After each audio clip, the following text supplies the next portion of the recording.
creepy TikToks that will blow your mind. Are you ready? Are you ready? Let's go! Disclaimer: this video is for entertainment purposes only. Please do your own research, as these clips haven't been fact-checked. What if your direct line to God is hiding on top of your head? In almost every single tradition on earth, there's some form of the story, from Samson to the Nazarite vow to the uncut locks of the holy man. It is a transmission line between what is above you and what you are, which means for a man with no hair literally anywhere, that transmission does not exist entirely. It's not severed, it was never present, and Cormac McCarthy describes the judge once and never needs to again. No hair, no eyebrows, no lashes, nothing, nada. Completely hairless, forever and always. Now we gotta look at what the judge does for a living. He runs a scalp hunting enterprise. Kind of funny that he pays men by the scalp, because the hair is not just a trophy, it is a currency. The one man in the novel who carries no hair is the architect of an entire economy built upon harvesting this from every man who crosses his path. He is externalizing his own condition onto the landscape. What he is, he makes the whole world become. And at the end, he is still there dancing, naked, ageless, while everyone around him is dead or scattered. McCarthy doesn't just tell you what the judge is. He shows you one physical detail and trusts that it will work on you below the level of interpretation. And it does. You just didn't know why. 4 unrelated survivors described the exact same elite ritual child murders, and the system buried every single one. How do we know this isn't isolated? The pattern is identical across decades. Fiona Barnett witnessed children hunted for sport at Bohemian Grove, and a woman ritually murdered at Bathurst City Hall in 1985, presided over by high-level officials. What about modern testimonies? Ronald Bernard, former Dutch banker, was invited into elite circles for ritual child sacrifice. He refused and described the exact same protocol: terror, live extraction, I think that guy is dead already. consumption for power. Any institutional confirmation? At the International Tribunal for Natural Justice, Chief Counsel Robert David Steele documented systemic elite child trafficking and He's dead too. murder. Kathy O'Brien, MK Ultra survivor, described being used in the same high-level rituals involving politicians and entertainment figures. Why no accountability? Every case follows the same suppression. Witnesses discredited, investigations stalled, media silence. So this is a global pattern? Exactly, and they keep burying it. For the full investigation and sources, go to sigillumalexio.com right now. It's weird. It's weird. It's weird. It's weird. The whole thing's weird. The choice of outfit is weird. Crawling on all fours in an outfit like this is weird. The whole thing's weird. And I don't care if this is your favorite pop star. You can't defend this. Cannot defend this. Look at it. Look at it. People are rightly upset, right, in the age of Epstein files, to see Olivia Rodrigo running around in see-through baby doll dresses with her panties and her boobs showing.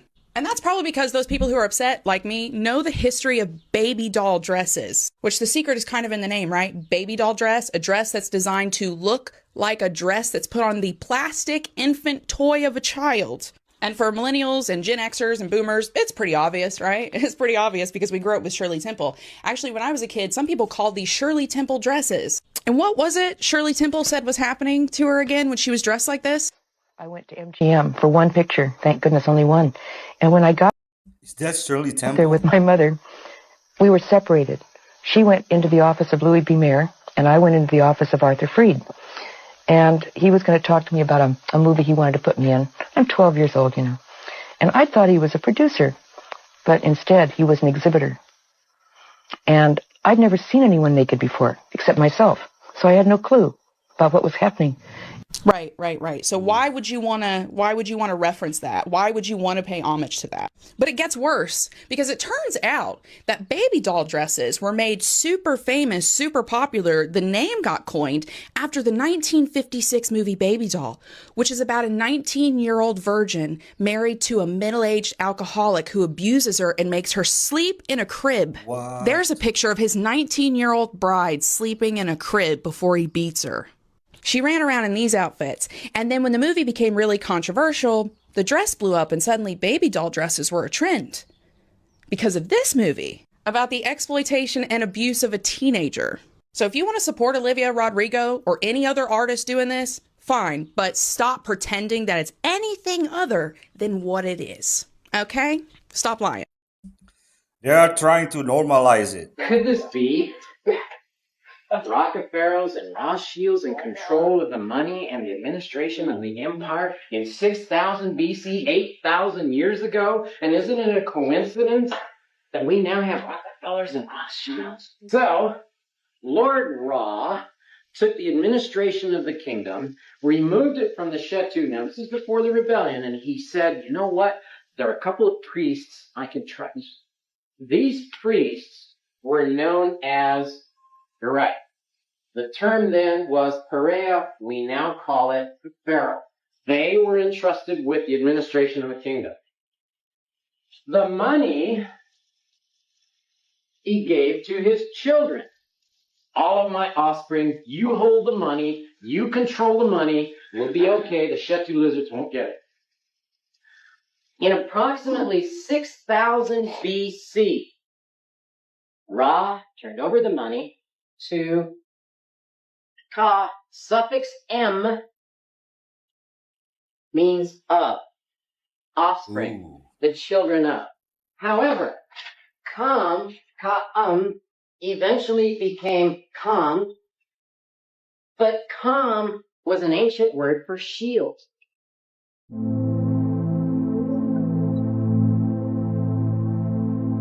Okay? Now, I want you to watch this. Real. It's a coincidence. The administration of the empire was turned over to the Raka Perea, or the Raka pharaohs, and the wealth of the empire was given to the Ra Khan, or the Ra's shield. In 6000 BC, the two most influential groups, the power groups, were the Raka pharaohs and the Ra's shields. The Shetu undid Ra. And in fact, they went after the Raka pharaohs and they went after the Ra shields and they reprogrammed most of them. Now, Shetu became the government, the administrative government for the reptilians. The Shetu government is the root of the term shadow, or the shadow government. They were stone masons.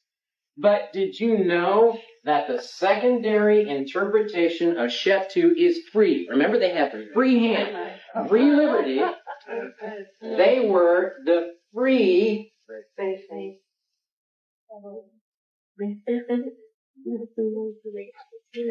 Masons. The pharaohs are no different than the Rockefellers.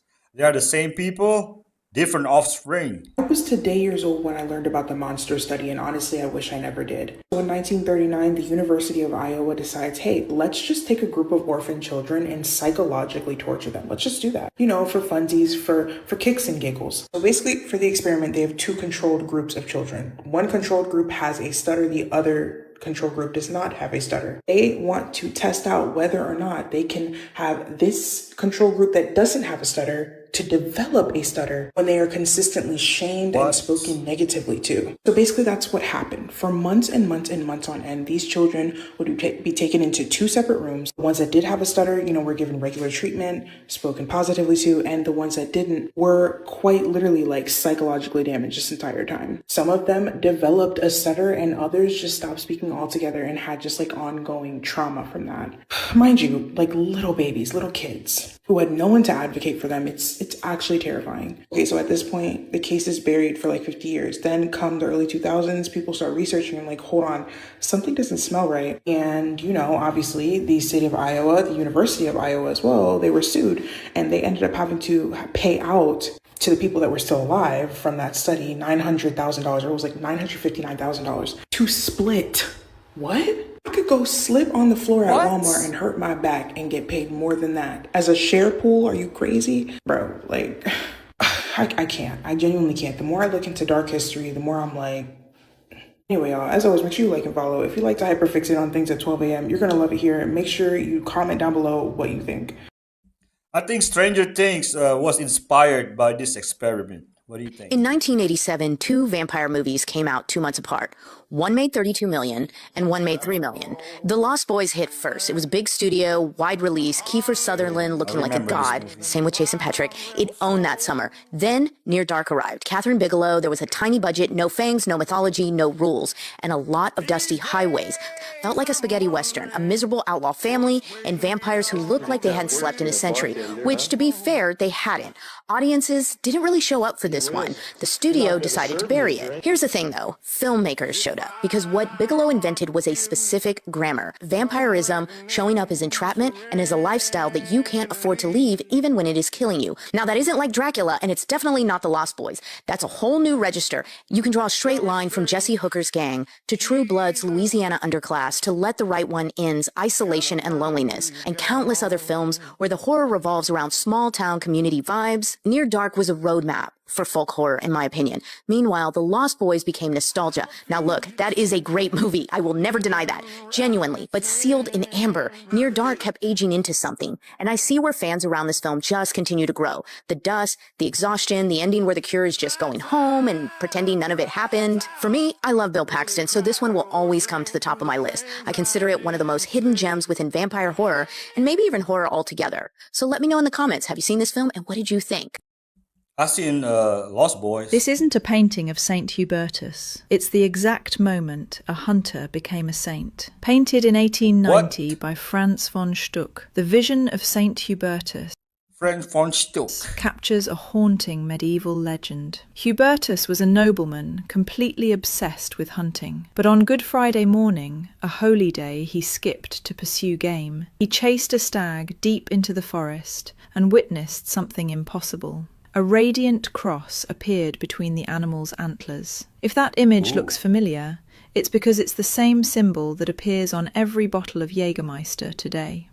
No way. According to legend, the vision changed his life forever and set him on the path to becoming a saint. But look closely at the painting. Hubertus isn't even there. Franz von Stuck removes the hunter entirely and places you in his position. Suddenly, you are the one staring into the darkness. You are the one confronted by the vision. The forest swallows everything except the glowing stag. It's as if the entire world disappears, leaving only the miracle. And that's the genius of the painting. It isn't really about a deer. It's about spiritual awakening. The exact second an ordinary life changes forever. If you'd like to learn how to read paintings for yourself, my ebook, How to Read a Renaissance Painting. Do you know what Elon Musk, Anthony Fauci, and Sir Isaac Newton all have in common?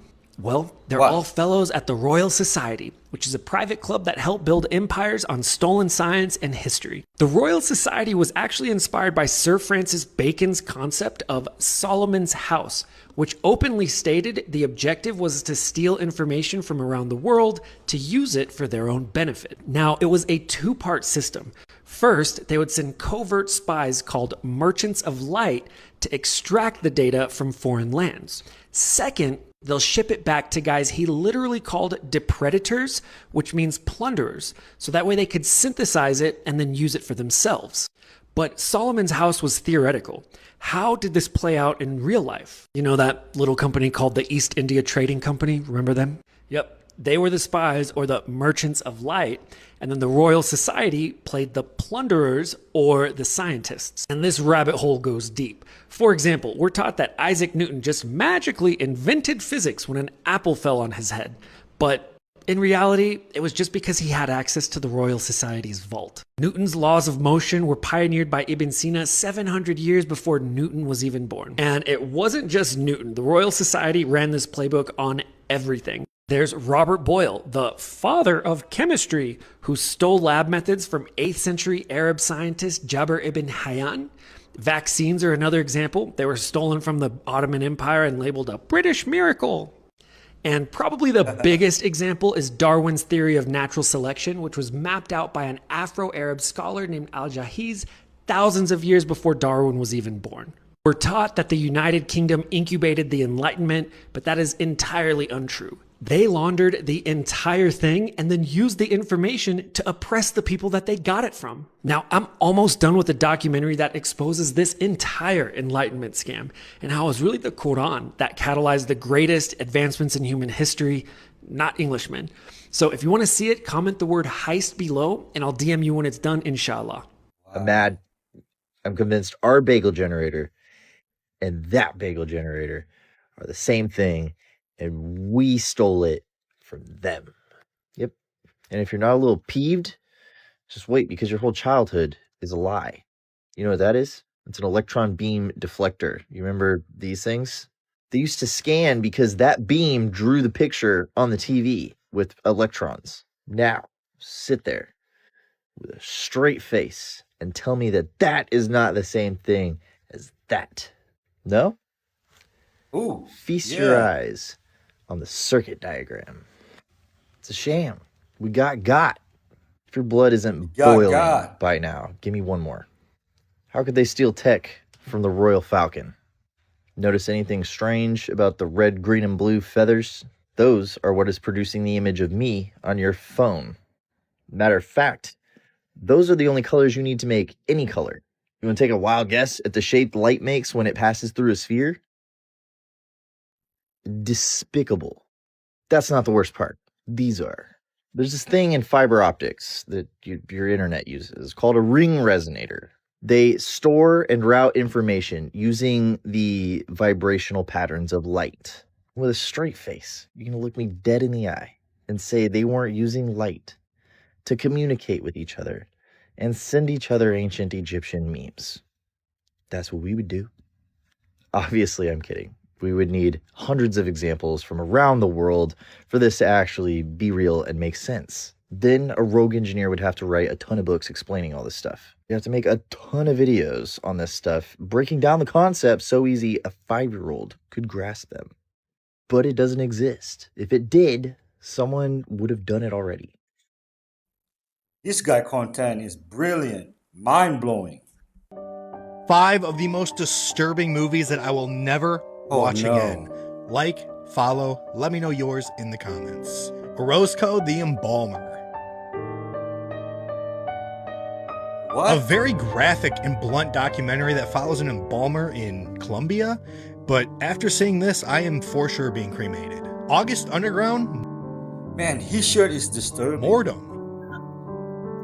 Oh, August God. Underground and August Underground Penance, they're watchable.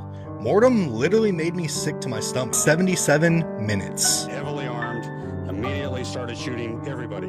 The most graphic and upsetting documentary I've ever seen. Like, they show everything. And there are things in here that you will never be able to unsee, and I do not recommend seeking this one out. Serbian film.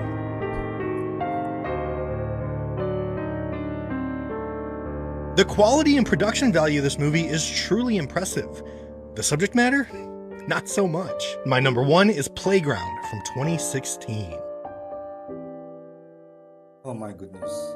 Extremely slow and boring movie, but that last 5 minutes affected me more than anything I've ever seen before. I would never want to watch any of that movie. Yeah, they definitely weren't teaching about this book in history class. So this is the book written in 1921 by Henry Ford. You can look into this. It is a deep dive. So check this. Yeah, that Henry Ford. Did you know about this book? In 1492, when Christopher Columbus was expelled from Spain, he brought over 300,000 tiny hats. And then we find out New York is the center of the tiny hats. Oh, it gets deeper. When George Washington was here, 4,000 tiny hats. They were all the traders. They controlled all the trade.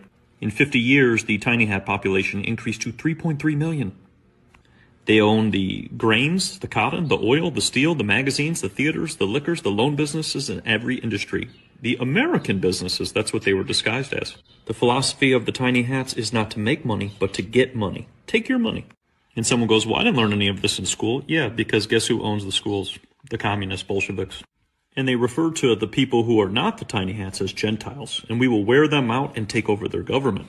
The fifth protocol. If you want this book, go to Anna's archive. Download it for free. How about that whole thing with Palestine? Yeah, that's because the Palestinians don't have a tiny hat bank. And then what about all the presidents who are out kissing the wall? Yep. Henry Ford knew, 1921. They were owned by the tiny hats. And then who creates all the division with the people? Tiny hats with the media. Then you get into the attacks on Christianity and taking all of the things related to religion out of schools. Then you get into all the vices that people have. Guess who brought all that in? So when you question the narrative, they label you as an anti-tiny hat. And we'll hit on one last one. An anti-tiny hat. Where do you think all the slaves came from? See right here? Tiny hats. And then they changed their names so that people didn't know. Isn't it wild when you start to dig into history? Then you get into the ADL, which is protecting all of this. Anybody who goes against it, they arrest, just like that veteran.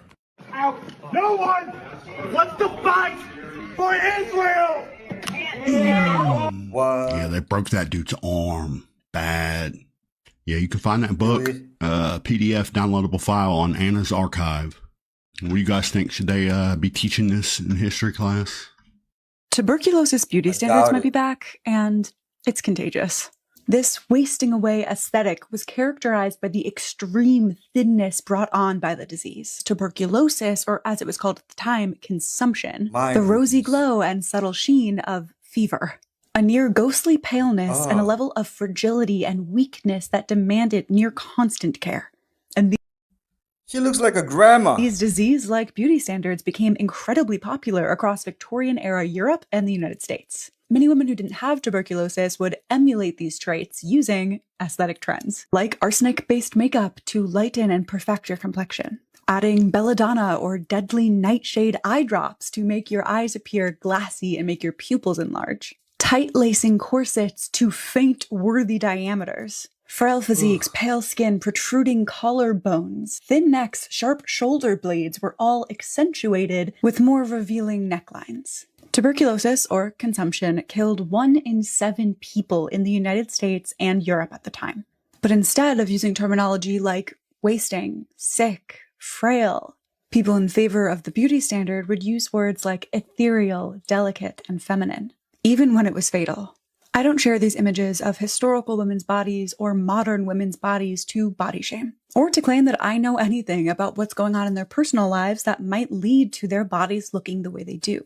Rather, I share this to combat the normalized notion that these kinds of bodies should be sought after, or held up as a beauty standard to aspire to, particularly because they do share many You call that beauty? traits of people who are sick or malnourished or starving.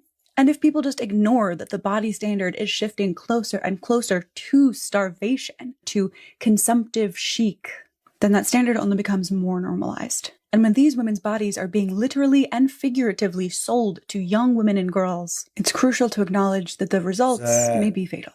Grocery stores just officially started rolling out a brand new AI grocery cart that has cameras on it that watches every single thing that you grab and tracks every single aisle that you walk down. These are actually Instacart's caper carts, and they've got a camera not only pointed directly at your basket, but also another one facing right at you, plus scales and location tracking built right into the handle. These carts or buggies are already in over 100 cities across 15 different states right now in stores like Kroger, ShopRite, and Wegmans. They're saying that these carts watch everything that you put in it and tracks your exact spot in the store the entire time that you're shopping. Brands like General Mills are currently paying to give you ads the second that you grab something or walk past the aisle, and it runs on AI that's trained on 1.6 billion different grocery orders. Then people asked Instacart how long they keep the footage, whether or not it's running facial recognition on you or not, and then whether you can turn it off and still use the cart, but they wouldn't answer any of it.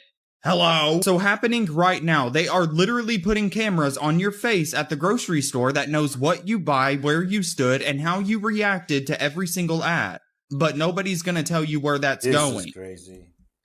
They will do anything but pay workers a livable wage. The wealthiest family on Earth gifted their entire empire to a mere peasant who couldn't even read his own name. The heir to the Russian throne, who was a boy named Alexei, had a secret that the public was never told. He was a hemophiliac, which means that a single bruise could kill the poor boy, and the best doctors all across Europe could only stand there and watch him scream. Then this wandering stranger would walk in and take the boy's hand, and the bleeding would stop. Bear in mind that this is actually a true story. But the dying boy isn't actually the strangest part. Before he died, this man wrote down in advance, on paper, exactly how the whole family would be wiped out, who would do it, it, when they would happen, and then he made sure it came true. This video is part 1 on my mini-series on the darker side of family dynasties. Today, the mystic who killed a 300-year-old dynasty. His name was Gregory Rasputin, a Serbian peasant and self-taught holy man who drifted into the capital around 1905 and somehow ended up inside the most exclusive court on earth. To his mother, the empress, there was no mystery to it. God had sent this man to save her son. So whatever Rasputin said next was law. Then the First World War hit. The Tsar left to command the army at the front and left his wife running the country at home. And she ran every decision past Rasputin. So you've got an empire of 180 million people being quietly steered by a peasant-based healer that nobody was allowed to remove. So in the winter of 1960, a handful of Russia's own princes decided that the only way to save the monarch was to murder the man holding it up. And what happened that night is the reason people say that Rasputin couldn't be killed. According to the prince who did it, they fed him enough wine and cakes packed with enough cyanide to drop a whole room. He just kept talking. Rattled, they decided to just shoot him in the chest. He collapsed, but then sprang back up off the floor and lunged for the prince's throat. They then just shot him again. They beat him, wrapped him up, and shoved him under the ice of a frozen river. When they pulled him up, his lungs were full of water. The bullets hadn't done it either. Somehow, he was still alive down there, under the ice. Weeks before that night, Rasputin had sent the empress a letter. If he was killed by common men, he wrote, the family had nothing to fear. But if he was killed by nobles, the Tsar's own relatives, then not one of them would outlive him by 2 years, and Russia itself would be destroyed. He was murdered by a prince and a Tsar's own cousin. 3 months later, Nicholas was forced off the throne, ending a dynasty that had ruled for over 300 years. And 18 months after that, the Tsar, the empress, their 4 daughters, and the sick little boy he'd kept alive all those years were taken down to a cellar and shot. The peasant they couldn't seem to kill outlasted every single one of them. He told them exactly how it would end, and then he made sure it was right. If this is your kind of story, follow now so the next one can find you in your feed, because up next is the richest man in America who built the biggest fortune in the country by taking his stock tip from the dead. Cheers. See you next time.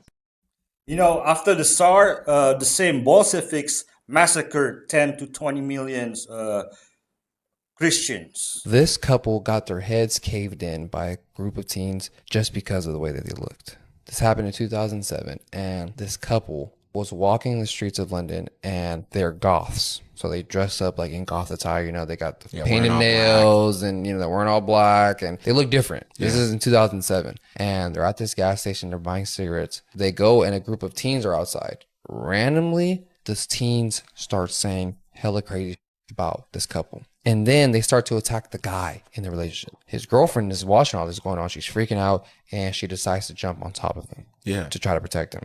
These teens do not hold back on this girl at all. They grab her, they throw her off of him, and they all start to jump and stomp on her head. Jump? What? Yes. Someone ends up calling 911, or it's 999 out there. Someone calls the police. When they ended up taking this to court, they played that phone call to the court. Yeah. You could audibly hear them stomping and jumping on this girl's head. That's how hard they were going on her, bro. Jesus Christ. When the ambulance come, bro, this couple is so like mangled, they couldn't even tell what genders they were. Oh. That's how bad they're up.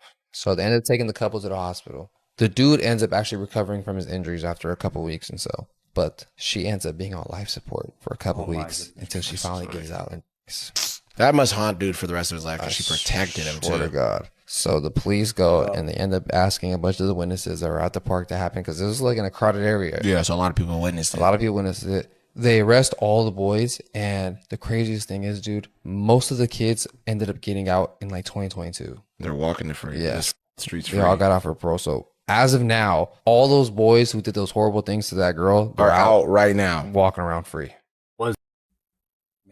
But they still need to answer to God. Is this the real reason they took out this Oliver tree? One of 17 alien-based caves, which enters into what we are almost 99% sure is an entry point to Agartha, the Hollow Earth. This underground civilization, said to exist within the Earth's core, was first discovered by one of Christopher Columbus's disgruntled cronies. His former co-captain, Shepard Charlemagne, allegedly led an expedition 13 miles into this exact Antarctic snow cave on the night of April 30th, 1886. He claimed to find a mythical subterranean kingdom inhabited by enlightened lizard-like beings. Today, this so-called Hollow Earth, aka Agartha, is rumored to be a preferred vacation destination for the global elites. Yeah, we know that. Do you know who Lord Farquaad really is? A short king. Obviously, Farquaad. he's the bad guy in Shrek. We all know who he is. But Every character in Shrek is based on an actual fairy tale. Oh. Big Bad Wolf. You're right, all okay. why not Lord Farquaad? So the real question is, who is he based on? We're going to start with his black bob haircut and puffed sleeves and his enchanted mirror. Well, we've seen that exact same thing before. Where? Big puffy Snow sleeves. White? Snow White. Oh, interesting. Yes, which means Snow White is his mother. Wait for it. Why is What? Farquaad so short? Oh, did she have an affair with Dopey? Why is Farquaad so short? No, with Smurf. Well, that's when it hit I me, don't just know. like it hit you. The 7 dwarves. There you and if you go. really think about his attitude, grumpy. He and Grumpy even share the same belt. This means that Farquaad isn't just evil. He's the forbidden love child of a princess. No way. There's no way that she consented to that. Or we just don't know Snow White like we think we do. Yeah, exactly. Check this out. Bad. The Titanic wasn't an accident. It was a targeted hit on the indigenous Moorish nobility. Don't believe me? Go look up Joseph Philippe Lelessier La Roche, a black engineer from the Lecointe political dynasty, traveling first class during the Titanic era. The original Jacob Astor, Isidor Straus, and Guggenheim were originally all Moors. But of course, they only show you the pale version. They bleached the history to hide the Moorish tenure of the land. But the bloodline is the Grail. Why'd they do it? Because these titans were against the establishment of the League of Nations and the plan of experts designed to seize world treasuries. Look up Paul Cuff, ship owner and global merchant, before the U.S. even knew what it was. Look up Madam C.J. Walker and Aurelia Walker, controlling millions, property, factories, and social power. Look up Robert Reed Church Sr., black millionaire of the South. You think we were just slaves off boats? Houseway, I'm showing you the receipts they hid. I used to hang out with these strippers, and they would tell me that these rappers were all homos. They're like, oh yeah, we get paid to go to these parties with all these rappers, and they just all end up banging each other, and we just hang out. And so I started streaming about that years ago, and everyone's like, oh, that's racist or something. I'm like, dude, I'm telling you, this whole industry is like super. I wonder what the psychology of that is. I think it's because they could get any girl they want. They get bored, right? I've heard that, and it's also that daddy mentality. If you have the handler groomer, this is going to sound weird, but if you ever see like a male goat, like I'm the boss. Okay. And it's about humiliation. It's a mental thing. Yeah. Similar with like prison stuff. I think it's more like hold my pocket bitch type stuff than it is Brokeback Mountain. This is no such thing as a straight man that gets tired of, kitty. This is the monster who created reportedly the worst dark web video of all time. His name is Peter Scully. And guys, this is an extreme warning. Unlike the Lux video where I was able to leave out a lot of depraved details, I can't even go into this case without mentioning them. You've been warned.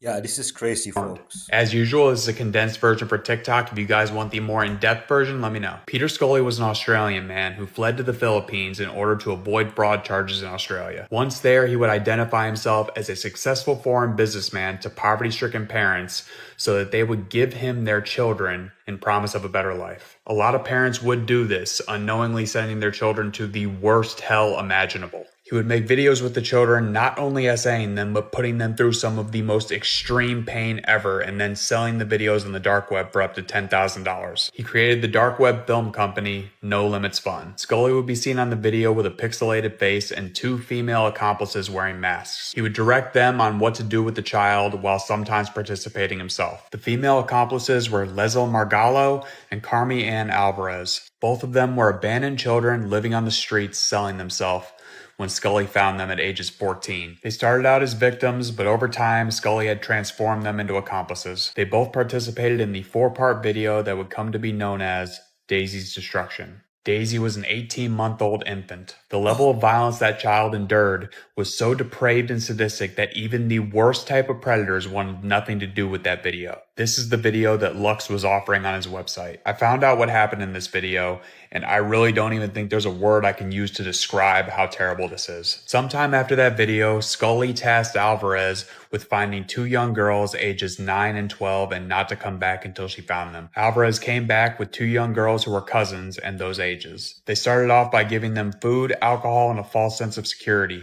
But as soon as the alcohol kicked in, everything changed. He pulled out the camera and made an extremely depraved and disgusting video with them. After the video, he brought them down to the basement where he forced them to start digging. He was still filming while telling them, "You're digging your own graves." It was a fear tactic he would use with multiple children, trying to keep them under his control. After they were done digging, he put dog collars on them and chained them up. He would feed them by giving them bowls of food that they would have to eat with their hands. According to testimony, Alvarez seeing the children in dog collars, a switch went off. While Scully was away, she unchained them, gave them directions home, and told them to run. They immediately went to the police. By this time, Interpol was already investigating the Daisy video, so multiple nations came together to take him down. In 2015, authorities raided his house. His computer contained some of the most disturbing things prosecutors had ever seen in their life, many of whom needed therapy afterwards. Even though his face was pixelated in the videos, they were able to identify him through his Australian accent. Scully got 71 of the worst charges imaginable and received life in prison. Alvarez also got life.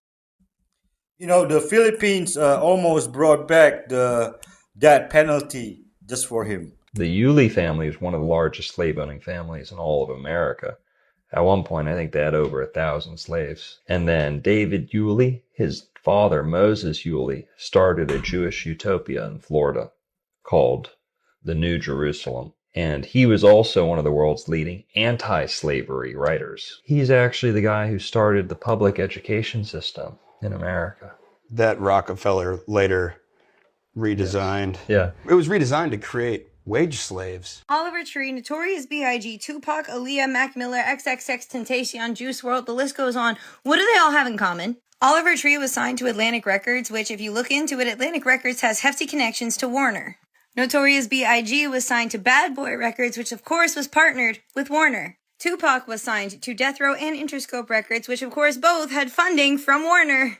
Aaliyah did projects with Blackground, Empire, Atlantic, which I'm sure I don't have to repeat myself. Mac Miller did have his own independent record label that he called Remember Music, but then later partnered with Warner. XXXTentacion was signed over to Bad Vibes Forever, but that was distributed by Empire, which I'm sure you've guessed it. And Juice WRLD was also signed to Interscope. But he made that connection for Tupac. Now here's where it gets extra. These 3 tragic deaths are likely the most controversial ones in the music industry for our generation. A lot of people believe they were taken out for competition in the music industry and framed as something different. Not only that, but over the years, there have been tons of allegations from other famous people in Hollywood like Jaguar Wright that have connected these 3 deaths to Jay-Z and P. Diddy. Not to mention, all 5 of these stars were rising to fame at around the same time, all with connections to Warner.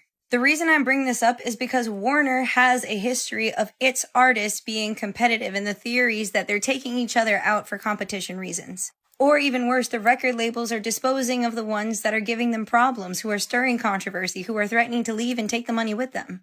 I just find it interesting that out of all the untimely demises we witnessed in Hollywood over the years, that the only ones shrouded in theory of competition and orchestrated death are the ones connected specifically to Warner. Maybe all of this is one big coincidence. Or maybe Oliver Tree is the newest victim to Hollywood's long, dark history of orchestrated tragedy. Either way, I'm about to start selling tinfoil hats and listening a lot closer to people like Jaguar Wright. Saying, Sean Carter, you're a piece of shit. Making Pimp C wasn't bad enough. Jay-Z is setting Diddy up. He ain't doing shit different. He lined up D. Haven, stole his life and identity. He lined up Big L, stole his life and identity. He lined up Dame Dash, stole his life, identity, and took his love. I want you to think about this. Allegedly, Sean Carter is responsible for enacting Hype Williams to put Aaliyah on a faulty plane to move her out the way as punishment for rejecting him, and so he could level up Beyonce, who was struggling. Don't forget, Chester Bennington was connected to Warner as well. Some things I hear from women who say like they are having sex with men who are, they use the term porn sick. So basically men who consume way too much porn. These men are trying things during sex, like I mentioned, you know, strangulation, which is very common with Gen Z, or they are doing abusive things like spitting on them, calling them names. And women are like, what are you doing? That's awful. And if How about spanking them? you as a man are doing these behaviors and you don't think that you should maybe ask or just not do them in the bedroom, or you think that this is something enjoyable, to ask yourself, where did you get these ideas from? I think it's deeper than that. Why do you like it? Well, I talk in Sex Sanction about how, you know, for people who genuinely do enjoy being abused during sex or abusing their partner, usually that stems from some form of abuse in childhood. It's unresolved trauma that they're living through or going back to because they're trying to either make sense of what happened or to feel like this terrible thing that happened to them was not so bad. But in terms of, say, choking, I mean, it is potentially fatal. And people like it because when you cut off the airflow to the brain, you get a high, right? Because you have brain cells dying. That's what it is.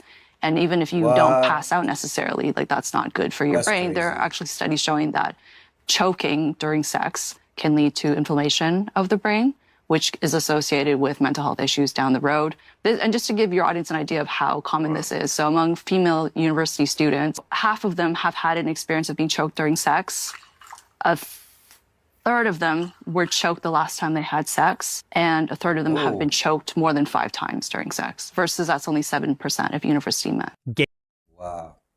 I'll never understand how violence is not mental illness. Eight people fact of the day. What actually causes homosexuality? You know, there are answers to this question, but most of the science surrounding it has been shelved away, like the ending of Raiders of the Lost Ark, because even asking what causes it is deemed hurtful since it implies that it's not natural or something. This is also the reason the self-purported gay PA infiltrated the American Psychiatric Association in the early 1970s to have homosexuality removed from the Diagnostic and Statistical Manual of Mental Illnesses, but we will talk more about that later this month. The first thing is that it's not genetic. We have spent hundreds of millions of dollars and countless man-hours trying to find a gay gene. We've come up with nothing significant at all. Moreover, homosexuality being genetic doesn't really make sense given that gay men are not passing down their genes very often. So it's not genetic in the sense that it's passed down like eye color, but there are some biological factors that can influence this, things like prenatal hormone exposure in the womb, but these things can make boys more feminine, more sensitive, less able to grow into a natural masculine identity. Ultimately, it comes down to a failure to identify with a normal masculine identity, oftentimes because of some kind of artificial disruption in the development of it, which can often be attributed to something quite traumatic. If you look into studies on male homosexuality, you see constant references to having problems with both parents, and among some researchers, the father-son relationship especially. The father can be absent, he can be abusive, he can be weak, he can be emotionally negligent. All of this is going to impact his son's ability to identify with normal masculinity through his example. This could be related to another biological disposition, temperament, right? Given that your son could have a predisposition to being more emotional, more sensitive, and thus require more from you, and if not satisfied, he could grow to reject masculine influence entirely. His mother can be overbearing, she can be insane. This is going to damage his normal view of women. I read one story of a young boy whose mother was working as a midwife, and he walked in on her delivering a baby, and so his first exposure to the female body included screaming and blood, and he found it all to be very traumatic, and so it was difficult for him to develop a normal attraction to the female body. And non-masculine or feminine behavior has been repeatedly shown to be correlated with later homosexuality. Taken together with related factors, particularly the frequent alienation from other boys, the poor relationship with the father, it suggests a failure to come naturally into that masculine identity. They're not being accepted by other boys, they prefer playing with girls, and studies show almost all gay men report being picked on by other boys. They're called sissies, etc., and that they preferred playing with girls instead since the activities were less aggressive and less competitive. Also, there are studies showing that people can accurately tell if someone's gay based on how people speak and how they walk, so clearly this has something to do with development and socialization. In any case, gay people are not doing okay. Look at their rates of major depressive disorders, anxiety disorders, drug use. Clearly there's something else upstream from all of this that went wrong with their development. It's because of people like you. They literally don't care what I think about anything, much less something as important as their identity. Plus, society's totally accepting of this stuff now, yet the rates of all the adjacent mental illnesses haven't decreased. So, and it's the same thing over in Europe, where they've been accepting of this stuff far longer than we have. But what about this? What about this? We're speaking very generally here, and overwhelmingly, yes, this is the... Great clip. Hey, I think it's a trauma response. What do you think? What if I told you that Pan's Labyrinth is just Peter Pan? Staring you right in the face. So Ophelia is Wendy, right? So like Wendy, Ophelia loves her mother, but she's afraid of growing up. I don't want to grow up. They're both young girls that are having to kind of play mother to their baby brothers. They're both lured into this magical realm by this mystical trickster. The villain, Captain Vidal, is Captain Hook, right? He's this ruthless uniformed captain obsessed with a ticking clock, trying to impose his rigid order on a wild world. And who is the captain hunting? This ragtag group of rebels, right? Out in the woods. They are the Lost Boys, hiding in the woods, using the terrain to fight this guerrilla war that, you know, seems like it could go on forever. They actually, both of the movies feature this big hollowed out tree that Wendy has to actually crawl into. There are tiny little winged fairies that are their loyal guides. Even a little bit of jealousy maybe there when the fairy whispers secrets into Pan's ear. And so, I mean, the underworld is Neverland. The faun is Peter, and they're both based on the same Greek deity. Pan, this chaotic trickster whose main goal is to lure a young girl from her human family. When you look at it that way, the ending changes. At the end, you get what she and what Pan wants. She never has to grow up. Understand how much of a Mephistophelian battle you had to be in for your blood-soaked feet to be stained into the floorboards? And because it was so epic, they now put them on the ceilings of the temple? That is the Battle of Fushimi Castle. Hater history. Time that Japan is trying to conquer everything around it. And Ishida is leading this army. But Mototada, right here, is a samurai that's on retainer that is currently defending Fushimi Castle. Ishida pulls up with 40,000 fucking people ready to be moving, grooving, vibing, slaughter. Mototada and the samurais, 400. They sit there in Fushimi Castle. They say, we can't retreat. We can't surrender. It's time to fucking battle. March for air, you guessed it. Death. You fighting for 11 days straight.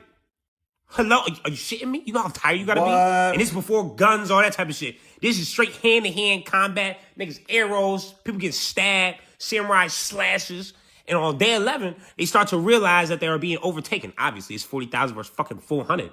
And they decide, in the samurai way, to commit seppuku, or however the fuck you say it. That may be wrong pronounced, but you know, you get what I'm saying. Suicide, nigga. But because of this 11-day stronghold, the rest of the army was able to capture strategic points and overall win the war against Japan as they was fucking trying to conquer everything in its path.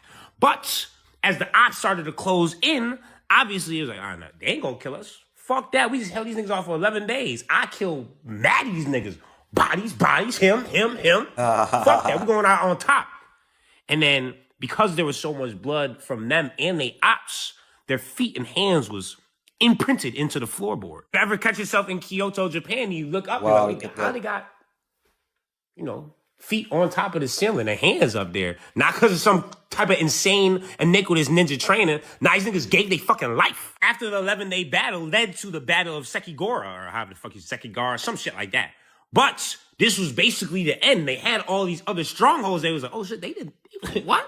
They occupied these niggas for 11 days? That is the reason that Tori Mototada has gone down as one of the best samurais ever. Because, I mean, it was inevitable death.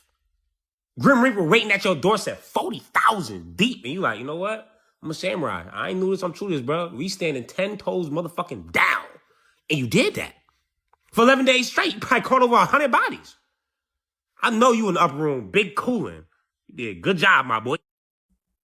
You know, the people that made 300 got to make the 400-story movie with the same style. Yale owns one of the largest collection of forbidden magic books on earth, okay? So if you a witch or a warlock or whatever else y'all got going, you know what I'm saying, you might want to take a visit to Yale. Yale has a secret, and it's been locked behind marble walls for 60 years. Inside one of the most prestigious universities in America sits a collection of over 300 medieval and Renaissance manuscripts on the dark arts. The kind of books medieval kings would have killed for, the kind of books the Catholic Church tried to burn, and the kind of books most people don't even know exist, okay? Spells to turn lead into gold. Instructions for summoning spirits, recipes for the legendary Philosopher's Stone, original alchemy notes by Sir Isaac Newton, who spent more of his life chasing magic than he did chasing physics. It's called the Mellon Alchemy Collection, and it got there because of one woman. In the 1940s, Mary Mellon, the wife of one of America's wealthiest men, fell down a rabbit hole. After meeting psychiatrist Carl Jung, she became obsessed with alchemy and began quietly buying up some of the rarest occult manuscripts on the earth. When she died at just 41, 41. She ain't died. Shawty crossed over to the witch life. Her husband, Paul, donated her entire collection to Yale. No fucking way. No way. Oh, I bet she haunts the shit out of him. Oh my God. Today it lives inside the Benek Rare Book Library, a 6-story marble tower of books so precious that rumor has it the building will suffocate anyone inside if a fire ever breaks out to save the manuscripts first. Okay. The best part? Yale digitized almost all of it. You can read books medieval rulers killed people for from your couch for free. Your move. Save this for your next 2 a.m. rabbit hole. Now let's go look at some of this. Man. And what's in these books, man? What is that? Decipher that gibberish right there. This is pretty crazy, though. I'm not gonna lie to you. That's evil stuff, man. And I was a Harry Potter kid. Look, man, I'm kind of into this shit. That's the thing. I don't think I would necessarily read through it, but like the fact that it exists, it's crazy. You know what I'm saying? I'm just putting y'all on what got put on to me. And always remember, if you want to know more facts about this, Google it yourself. All right?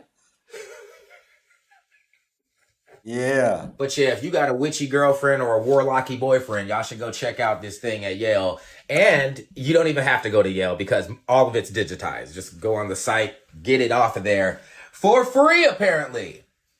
All right? If you want more information on that, what do? Google it yourself. All right? Y'all give me a like, a share, a comment, and a follow. And until next time, y'all. Peace. So we can have defense against dark art classes at college. The wife of an audit official in the Ukraine. This woman is driving Bentleys and she's going to the nightclubs. Yeah, her husband, a previously low-level, poorly paid public sector employee, Dmytro Kondusenko, has been responsible for auditing all the money spent on Ukraine's military procurement and wartime spending during its ongoing war with Russia. Basically, he's the guy who's supposedly auditing all the mountains of taxpayer money that the U.S. and other countries have been forking over to Ukraine. And here is his wife tossing $150,000 into the air on stage as though it's nothing. Again, we're supposed to believe that this newly minted multi-millionaire living an opulently funded lifestyle, mansions, luxury cars, expensive jewelry, achieved it on his modest annual salary of $23,000. Nothing to see here. Here's the picture of her with the Bentley, and we'll play this without audio. She's she's letting it rain on some other Ukrainian girl. And that's the tale of two cities, right? You, a Ukrainian henchman type, get dragged to the front lines to be cannon fodder. And then some people are just making money on the margins, right? You know, if you're the wife, like, oh, we're rich now. Oh, did you invent something? Did you get promoted at work? And it's like, no, I'm in charge of something important now. I get kickbacks for shit you wouldn't believe, brother. Yeah. And they're driving Bentleys and throwing cash in the club.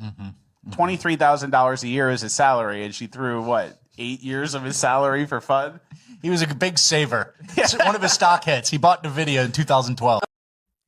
There's your out-of-control tax dollar heart at work, American. Oh, my Mexico. Okay, so not only are they banning cash in January of next year, 2027, but now they have decided by June of this year, which is 2 months, that all 127 million mobile phone users will have to register their numbers with a biometric data, which will include fingerprints, iris scans, or facial recognition. And if you don't want to, you don't have to. You'll just be cut from cell service. This also includes prepaid phones. This includes the what? Cell service? Migo phone lines. All of it. All of it. Makes a little bit of sense when you know that the president is... So this digital push is here. It's been here, but Mexico's going hard and we're right behind. Everyone's right behind. So just remember that mandates mean nothing if you say no. Yup, say no for the sake of the rest of the world. Argentina is burning. Allegedly, fires were set in Los Glaciares National Park by Israelis, and grenades were found. This wouldn't even be the first time that Israelis had set fire or tried to in the region.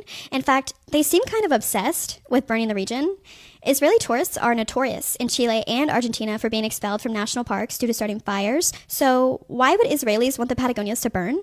Well, it all goes back to the Andenia Plan. The original plan for the Jewish state proposed at least 23 countries. They then narrowed it to around 2, Argentina and Palestine. In 1897, the first Zionist Congress was held, and they adopted the Basel Program, which declared their intentions to take Palestine and not Argentina. So then, in 1965, a book appeared in Argentina, anonymously published, titled The Endynia Plan, or the Jewish State. This book discussed the 1897 meeting and said that the Endynia Plan to steal Argentina was still being carried out. What? A plan to steal the Patagonias? Yeah, and it's most likely true, and they're carrying it out with the help of the werewolf, Javier Milei. Javier enters the stage in October of 2023 as president of Argentina after campaigning as a Torah scholar and Jewish convert. He's also an Ashkenazi Jew. Javier is a traitor. He has repealed foreign land ownership limits, so now there are no limitations to how much land that foreigners can buy. He also defunded the national parks by 81%. Coincidentally, he repealed the ban on buying burned land. Previously in Argentina, there was a 30 to 60-year ban for buying land that was burned. This was to prevent people from committing arson and then buying what they burned. You might think, why would Javier do that? But then you realize his personal political philosophy is to use his presidential authority to transfer everything to private interests, but especially foreign private interests. Milei also has deep connections to the mafia Shabbat Lubavitch. Luva what? Okay. Javier's real name has also been alleged to be Milikowski, the same as Benjamin's. Javier has close connections to Joe Louis, a British billionaire with deep Rothschild connections. In fact, Louis quite literally has his own state within a state operating within the Patagonias. He owns the provincial Rio Negro government. He owns the Lake Lago Escondido and was permitted to have an hydroelectric plant by Javier Milei. In fact, he sells this electricity to Argentina for 10 times the market price, and Javier gives him these contracts. He also has a large compound where he hosts up to 10,000 Israeli soldiers every single year. He has a private international airstrip, which is illegal under Argentinian law. And the Israeli state water company, Mekarot, has been given access to the water data in Rio Negro. And that's the same company that has been systematically using water as a weapon of war in Palestine. It routinely denies water to Palestinians and redirects it to Israel in illegal settlements. They're trying to destroy the Patagonias so that Jewish billionaires and companies can come in and buy up all the land. We got to talk about The Fall because this movie has some of the most insane costume design I've ever seen in a film, and I genuinely think it's influenced fashion more than people realize. So The Fall came out in 2006, directed by Tarsem Singh. It was shot over 4 years in 24 different countries with 0 CGI and 0 studio sets. The thing that makes this movie unforgettable is the costume designs. Designed by Aiko Ishikawa, and if you don't know who she is, she won the Oscar for Bram Stoker's Dracula in '92, designed costumes for Cirque du Soleil, and also did the Miles Davis Tutu album cover. She's one of the most important visual artists of the last 50 years. In The Fall, there are 5 heroes in this fantasy story, and each one has a costume that feels less like something you'd see in a movie and more like something you'd see on a runway. Can't tell me this costume design right here is not special. And here's the fashion connection. Aiko Ishikawa's whole philosophy was never follow what is in fashion. She mixed Eastern and Western silhouettes in a way that nobody was really doing. And when you look at what came after, you can see her influence everywhere. If you look at Comme des Garçons' Blood and Roses collection in 2015, the blood reds, the sculptural shapes, the East meets West mixing,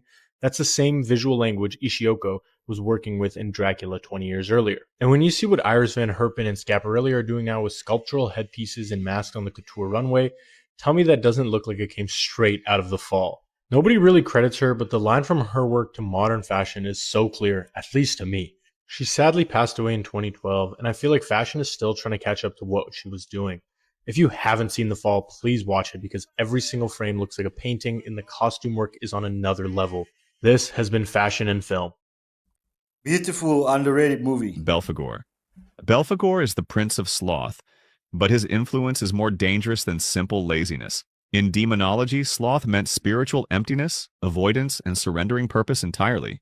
Belphegor became the embodiment of comfort, slowly turning into decay. His origins trace back to an ancient deity called Baal Peor, worshipped in the ancient Middle East before later religious traditions transformed the figure into a demon. Medieval writers eventually placed Belphegor among Hell's princes, where he became associated with temptation through ease and effortless success. Unlike demons who rule through fear or violence, Belphegor works differently. He offers shortcuts, easy wealth, instant rewards, clever solutions that remove struggle completely. At first, those temptations appear harmless. In some legends, he even grants inventions, just your soul, or brilliant ideas to humans. But every gift comes with hidden corruption attached. That is what makes Belphegor unsettling. His temptation feels comfortable. People do not realize they are falling because nothing seems dangerous in the beginning. Slowly, discipline disappears, motivation fades, meaning collapses beneath endless distraction and indulgence. Medieval depictions of Belphegor were often grotesque and humiliating. Some portrayed him seated on bizarre, throne-like structures surrounded by filth and decay. Those disturbing images symbolized what happens when comfort replaces purpose completely. What makes the character feel surprisingly modern is how recognizable the themes still are. Endless distraction, addiction to convenience, escaping responsibility, choosing comfort over growth. Those struggles exist everywhere today. If you want to discuss this video or suggest an idea for the next one, comment down below. Day 3 overview of everything I found in the Epstein files. Content warning.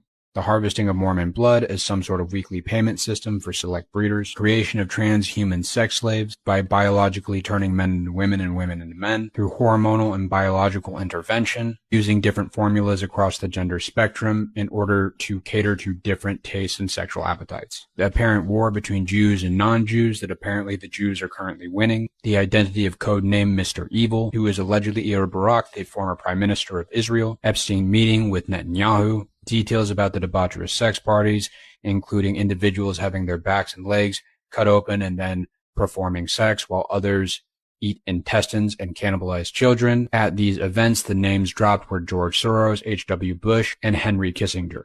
The dressing up of young children into different Disney characters and then being sold to specific clients. William Barr, ex-attorney U.S. General, apparently frequenting the sex parties where Epstein would abduct and then sexually abuse victims. The disclosure that quantum computing technology is 3 billion times better than their Illuminati magic in a very heated email exchange between two individuals. An odd email chain where Mary Kennedy was found dead in her backyard, where Epstein replied, "Whoops." A person named Pizza Monster with frequent references to how much he loved the taste of pizza and just craved pizza. This figure is currently unidentified. Trafficking of young homeless people, turning them into extreme sexual deviants through consistent ritualistic and sexual abuse, and later pawning them off, putting them into certain positions of influence, power, or work is heavily implied. Jeffrey Epstein's connection to the Rothschilds being paid to the tune of $25 million.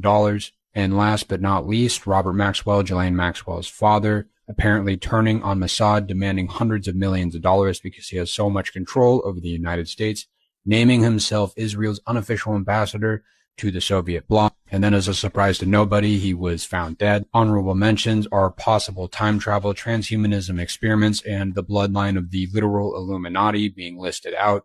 But all three of those need to be deeper looked into because they have almost Man, this is deep.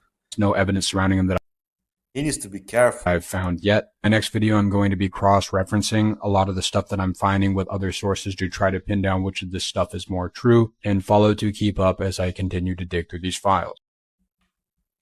Capital punishment for pedo and child sex traffickers. You have to understand is that some people don't care about what's in the Epstein files because they themselves match the psychological profile of the people who are in them, meaning they too are predators, they too are abusers, they too are rapists. It's like when you're watching a movie, you root for the good guy because you're a good guy, you root for the underdog because you're an underdog. They right now are rooting for their side. That's why their opinion of these people who are in the Epstein files does not change when they find out that they essayed young girls. That's their team. That's their same behaviors magnified. If these losers had any type of power in life, they would be on that island so fast. You know, they prey on the defenseless because they are weak themselves. Out of all the ancient solstice alignments, there is one culture that actually explained why they did it. And you guessed it, it's the Egyptians. 2,000 years before Stonehenge, they built Nabta Playa. The things aligned to the solstice, the equinox, and the same stars that the Giza Plateau is aligned to. There's a very important document and a very important hieroglyph explaining why they did this. This particular one is called the Papyrus of Queen Najmet. And right under that is what happens when you shine light through a sphere. This was apparently very easy for the Egyptians. The angle of a rainbow is in the hidden angle of the Great Pyramid, and the Great Pyramid itself is the same refractory angle as a sphere.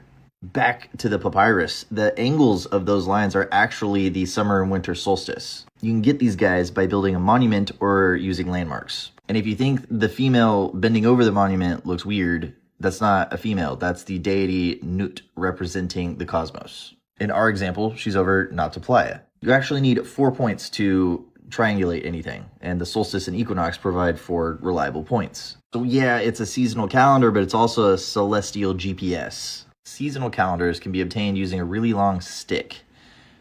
Solstice and equinox shows you where to point.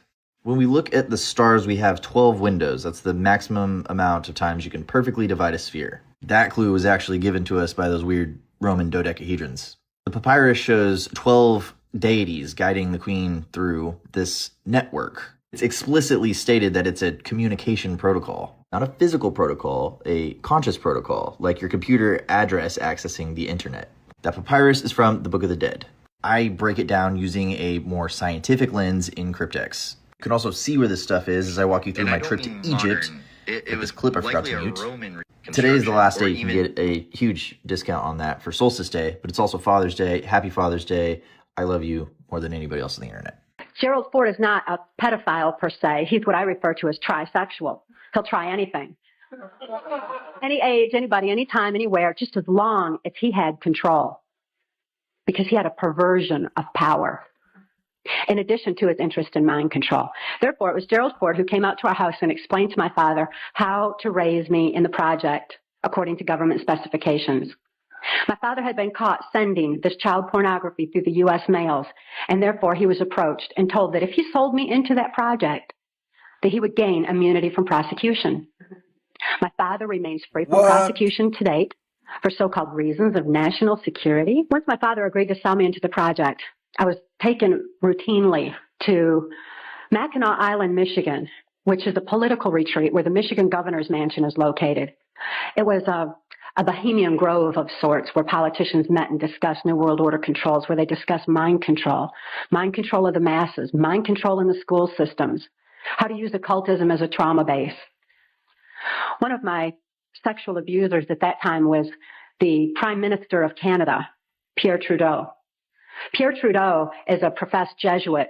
Now, the Jesuits are an intelligence arm of the Catholic Vatican. Pierre Trudeau represented this criminal faction of the Catholic Church of the Jesuits who believed in mind control of the masses because they wanted to be the one world church in the New World Order. You know it's the truth. She speaks so fluently about it all.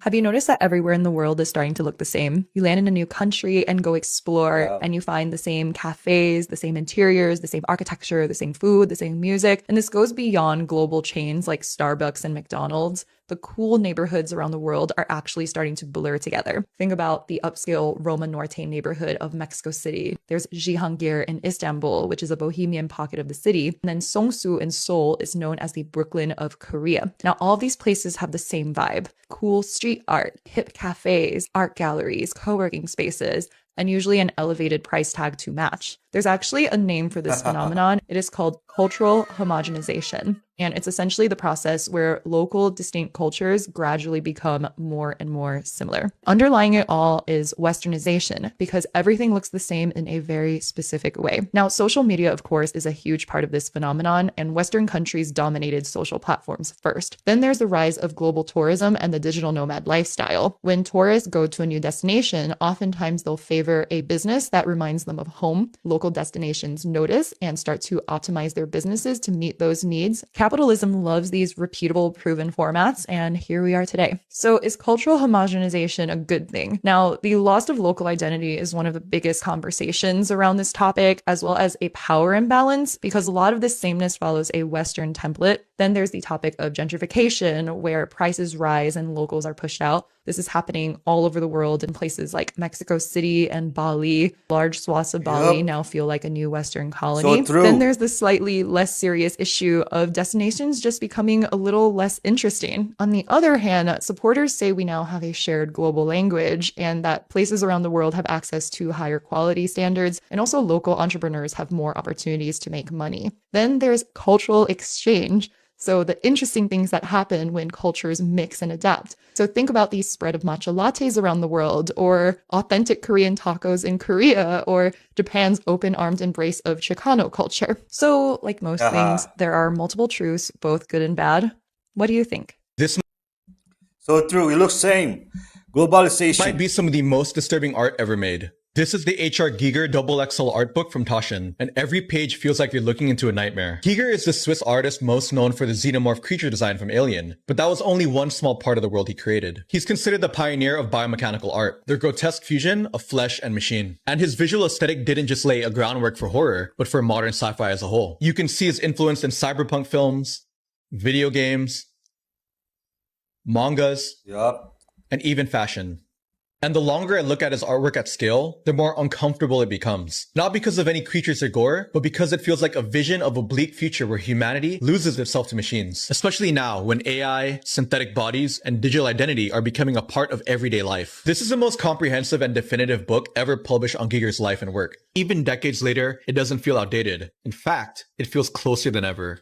For many years, I've been trying to explain that the evil we see in Hollywood and in politics is also extremely prominent in the luxury fashion industry. You have the same elements: gatekeepers, devil worshippers, and an agenda to weaken humanity. And the latest collaboration between Montclair and Rick Owens is confirming all of that. You see Rick Owens, who is married, making out with the famous photographer Jürgen Teller, who is also married. Then you see the top fashion gatekeeper Michel Lamy making out with Jürgen's wife. This collab is a true testament to the promotion of degeneracy and Satanism that reeks all over the industry. You don't even have to dig that deep. You can find child abuse and pedophilia with Balenciaga, and somehow people are still wearing it. You can find a feminization of men in most of the big fashion shows. Compare today's shows to the ones from the 80s and the 90s. We can see the gradual attack against testosterone because alphas are the first line of defense against this spiritual takeover. You can find a promotion of vaccines and compliance from some of the biggest brands and some of the biggest magazines. You can find workmanship abuse, production lies, and greenwashing all over the place. And because of big marketing dollars and the crooked, bought-off media covering for them, we still see people wearing these brands worldwide. You even see people wearing fakes just to be associated with them. I believe we need to be more informed about the fashion industry because at the end of the day, what we wear and where we put our money represents the values that we stand for.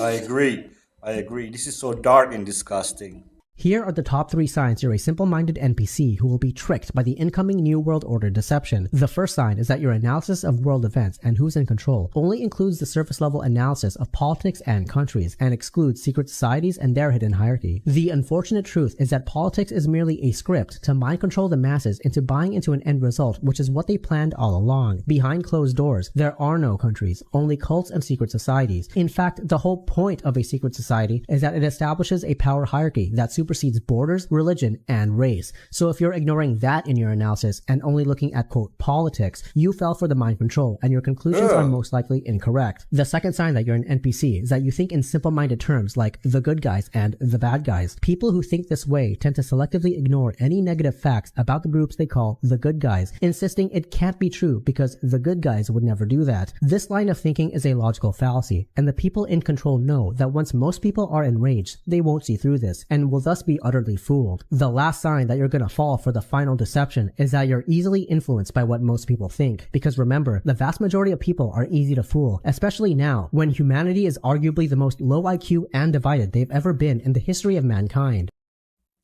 Reject it all and trust in Jesus. So I asked for help a few days ago in trying to identify who these children were that were seen in the newest Epstein files, and you guys actually gave me a very good answer. This appears to be Glenn and Eva Dubin. So Glenn Dubin up here is an American billionaire hedge fund manager, and his wife Eva Dubin right here, who used to go by Eva Anderson, according to all reports, dated Jeffrey Epstein from 1981 to 1990, right before he met Ghislaine. So I knew this story and I knew the Dubins, but for some reason I didn't connect the dots. I just didn't recognize them, but this definitely seems to be them in these images. And it's already concerning to see somebody like Jeffrey Epstein hanging out with kids, having kids sit on his lap, playing around with children. But there are so many disturbing, bizarre, and incriminating messages shared between the Dubins and Jeffrey Epstein that will have you shocked, to say the least. For example, here is one of the messages that I found in the exchanges released in the Epstein files. So as you can see here, this is one of the examples that I found. Jeffrey Epstein in August of 2010 sent a message to who I can assume was Eva Dubin, and his email read, "I'm at the ranch blank." Then that same day, just about 2 hours later, Eva wrote Jeffrey Epstein back. And creepily, she said, "Come and visit next week. Selena, their daughter, their very young daughter, will have 5 friends over. So what the hell are we supposed to make of that?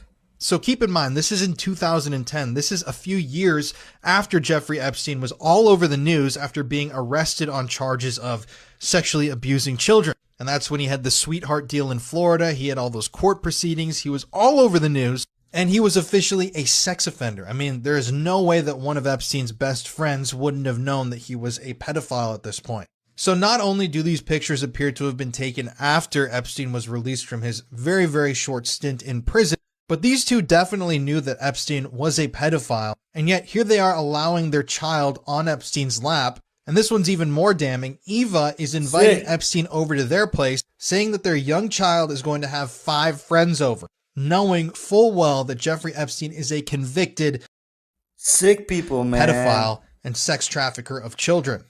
So make of all of that what you will. But I have to say, it doesn't look very good on Eva Dubin. I might as well start calling Eva and Glenn the dubious Dubins, because they seem to be fucking evil. If you want to join me on my journey to expose predators like this, please consider checking out my channel, The Conspiracy Files, where I post weekly 2-hour-long deep dives into some of the darkest subject matters on Earth. You can also listen to the podcast on any streaming platform like Apple Podcasts or Spotify. And I actually just interviewed an Epstein/Trump survivor named Beatrice last week. She was absolutely incredible. I would highly recommend you check this video out to get a further understanding of the Epstein story. Wow, it's like a Kubrick script unfolding. Look at this one. Wearing a dollar bill on our face. What the Yeah, this is supposed to be some sort of protest of the 1%. Yeah, she calls this look the 1%, blinded by money. Yeah, because nothing screams down with the elites like wearing an outfit worth more than the average person makes in months or even years to an event that costs $100,000 to get into, with tables costing hundreds of thousands of dollars to sit at, all while pretending like you're not an A-list Hollywood actress who routinely participates in elite celebrity culture at the highest levels imaginable. Hey, Sarah, you are the 1%. So maybe next time, just wear your little $1 blindfold at home and protest yourself in your living room, you nitwit. I agree. Not many people know this, but the reason why all movies have this disclaimer in the credits is because of a Russian mystic healer and political advisor who was murdered in the early 1900s. Grigory Rasputin was a Russian faith healer who was notorious for befriending the Russian imperial family in the early 1900s and becoming an advisor of sorts to the Tsar and Tsarina. He had genuine influence on Russian politics at the time, despite being essentially a con man. However, a lot of people hated him, and in 1916 he was lured to the home of a wealthy Russian aristocrat named Felix Yusupov, husband of Princess Irina, murdered and dumped in a nearby river. Yusupov was caught, but instead of being arrested or put to death, he was instead exiled from Russia. He fled to Paris, where he lived for years, completely broke. In order to try to get out of poverty, Yusupov wrote a book about his life where he openly admitted to murdering Rasputin and described the crime in extreme detail. According to Yusupov, he fed Rasputin 3 cyanide-laced cakes, which had no effect on him. So he gave him 3 glasses of cyanide-dosed wine, which also had no effect. So he shot him 3 times, including once in the head, but he still didn't die. So he and some of his co-conspirators beat him mercilessly and then shot him again, but it still didn't kill him. So they tied him up and drowned him in the water. Whether Yusupov's story was actually true or not didn't matter, because it became very popular all over the world because of how insane and unbelievable it was. So much so that in 1936, MGM Studios made a movie based on it called Rasputin and the Empress, which was loosely based on Rasputin's life with a bunch of details from Yusupov's book, including the fact that he had murdered him. Yusupov did not like the fact that there had been a movie made about how he was a murderer, so he attempted to sue MGM Studios for defamation. However, the courts ruled that there was no grounds for defamation because he had already openly admitted to committing the crime in his book, and the film was just dramatizing it. So Yusupov decided to approach it from a different angle. In the movie, there's another scene where Rasputin hypnotizes and seduces his wife, Princess Irina. However, this event never happened, and Yusupov Yusupov never wrote anything like that in his book. It was completely invented for the movie by MGM. So Yusupov and his wife sued for defamation on the grounds that the movie implied that she had committed adultery, which was very unbecoming of a princess. Irina won her defamation lawsuit and was awarded $125,000 from MGM Studios, which is roughly $30 million in today's money. During the lawsuit, a judge told MGM that they likely would have been saved from having to pay so much money if they had included some kind of disclaimer in the film saying that the story was fictional and any similarity to real life events was a coincidence. This way they could have their cake and eat it too. They could tell a story about real life events, but have plausible deniability against any inaccuracies or exaggerations that they made in the script. And so MGM started adding this disclaimer to every single one of their movies from then on as an insurance policy, and then other studios started following suit until it became standard practice across all of Hollywood. And real quick, if you like my videos and you want to see more in-depth writing from me, you can do that here. There is even a catchy dance song about Rasputin and his shenanigans. Sadly, it's safe to say that Andre 3000 was right. Let me explain. Unless you live under a rock, you already heard the news about David. And when I say it's alarming, it is, but we were warned about it. When this news broke, the first thing that came to my mind was Andre 3000. More specifically, the song Hey Ya. In the middle of the song, he says, y'all not listening, y'all just want to dance. And he was right then. He's still right now. Hey Ya is one of the greatest dance songs ever made, but it's also one of the saddest stories about love and denial. Both of those things are true at the same time. People have been two-stepping to that song since 2003. Some people even played it at their wedding. All while Andre was literally asking, why are we staying in places that we know we're not happy in? We heard the song, but we didn't listen to it, and there's a difference, and that difference is the whole point. The same would happen with David. The song Romantic Homicide would literally make him famous. Because before we learned all this news, when you heard the song, the frequencies, the tones, some people actually related to these feelings. See, words are powerful. When you put them with frequencies that are just as powerful, if not more, you've created something that bypasses the brain and goes straight to the soul. But who is actually receiving it? This isn't an excuse about what David did. This is actually something deeper than that. One of the most fascinating things about humans is our ability to create worlds and systems that allows art to thrive. We fight for it even when the source gets complicated. And it's always been that way. Art has never waited for its creator to be a good person. That is why shock value art and pushing the boundaries of ethics has been a common thing recently. And with music being art, we're seeing a whole new level of shock through a whole new mirror. A mirror that's not afraid to be honest with the world, even if that means not being honest with themselves. We have a generation of artists that is telling us exactly how they're feeling, and we've been too busy enjoying the feeling of their music, and it's been a bad thing. Music doesn't just reflect the individual, it also reflects the world around them, what it will accept, what it will ignore, and what it will change. And we continue to dance and enjoy songs that are telling us something dark. We have to ask ourselves, what does that say about us? Y'all not listening, y'all just want to dance, and maybe we just having fun. If you like this video, don't forget to like, follow, and comment down below. Ran out. Bill and Hill Clinton denied any wrongdoing during their Epstein hearings. Cap. In 1993, Epstein and Maxwell are in the Clinton White House together thanks to Len Forrester de Rothschild. According to a former Epstein lawyer, Len Forrester de Rothschild introduced Jeffrey Epstein to Bill Clinton. Epstein visited the White House at least 17 times between 1993 and 1995 during Bill Clinton's time as president.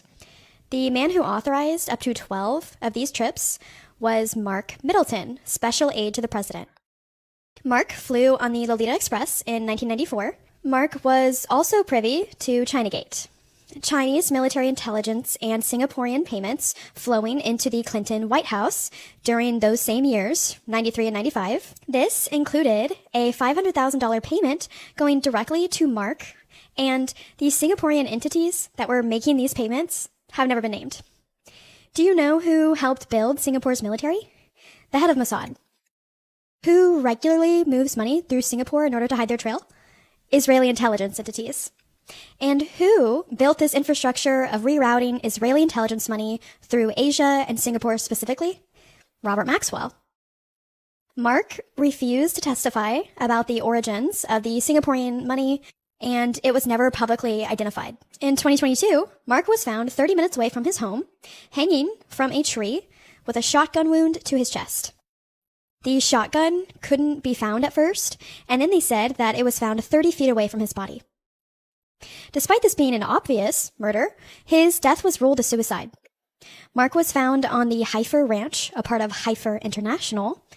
The CEO of Heifer, Joe Luck, was Bill Clinton's first cabinet appointee when he became governor of Arkansas in 1979.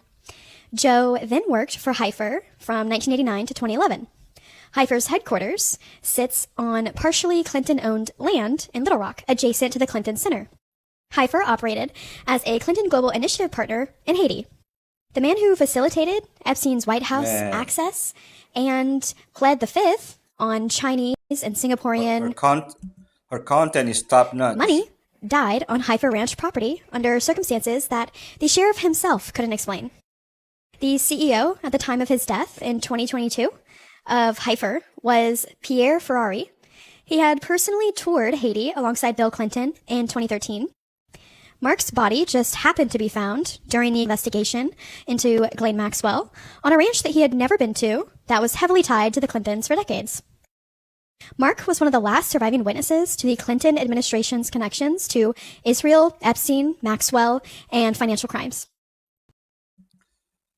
She's doing the Lord's work. She does his research like a boss.